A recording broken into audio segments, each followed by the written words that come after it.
What's up everybody, Crapgamer here with Crapgamer Reviews, back with another video. Thank you guys so much for taking the time out to check it out. It's really appreciated. Thank you guys all for tuning in for M&C mornings that we had this morning. If you're on like an Android device or iOS, you have to keep in mind that for some reason YouTube is messed up right now with those particular devices. So you have to watch the live streams either on PC or like an Xbox or PlayStation. You can't watch them right now until YouTube decides to fix their app. You can't watch them. That's the only way you can watch them. So, yeah, thank you guys very much. So anyway, I want to refer back to the Albert Penelo interview that he had recently, and I think that it's a very poignant topic to discuss because I've heard various ramblings as well, and as you guys know, feel free to check any of the stuff that I talked about as far as Scorpio, PS4 Pro, all the specs I said was right. Everything I've said so far has been right on the money. Not saying I'm an insider, but, you know, fortunately, you know, I happen to be friends with some developers and happen to be friends with people that like my content. You know, they're gamers or whatever, want to give me a little bit of anonymous information. Who am I to say no? So I remember hearing a while ago that Xbox Scorpio would actually be priced very competitively, and a lot of people were like, no, Crapgamer, you're lying, you're full of crap. There's no way that Microsoft can do anything competitively with that. It's going to be too expensive. It's going to be, you know, $600, $700, $800. And my response to this was, if they wanted to put a 6 teraflop console out this year, it would have been $600 or $700. Doing it next year, the entire point of waiting is to get the proper pricing and the proper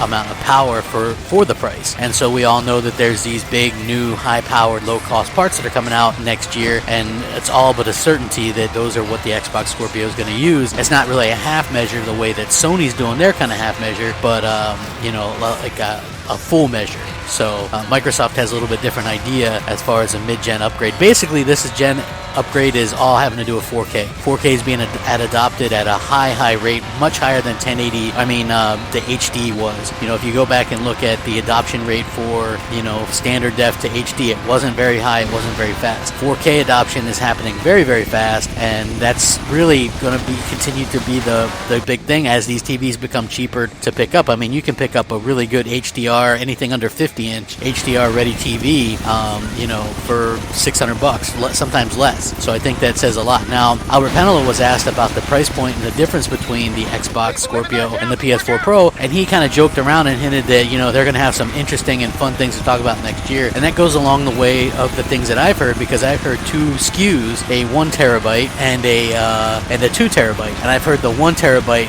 for $400, right? And I've heard the 2 for $499. I don't think you can go past that price point and expect to be competitive, and I think Microsoft has a lot on the line with this. Will the PS4 Pro be down in price by that time? I don't know. I think that that's a good price as well, but I think that's priced with parts that are a little bit more expensive than what Microsoft plans on using for Scorpio. So people that are like, oh my gosh, it's unfathomable that they'll come out with a $400 Scorpio. You just have to look at the facts. You know, Sony is charging $400 for something, and the parts that Microsoft are going to get are going to be comparable to the price that Sony paid for those parts to make the PS4 Pro, but they're going to be much more powerful. So think about what I'm saying, because it's not a paradox here. So at the end of the day, we could be looking at a $400 Scorpio, at least one version of it, which would be phenomenal. And again, man, I want to thank all you guys for all the support, and thanks for watching. Continue to watch, and thanks for everything. Rack 'em up, Crapgamer out.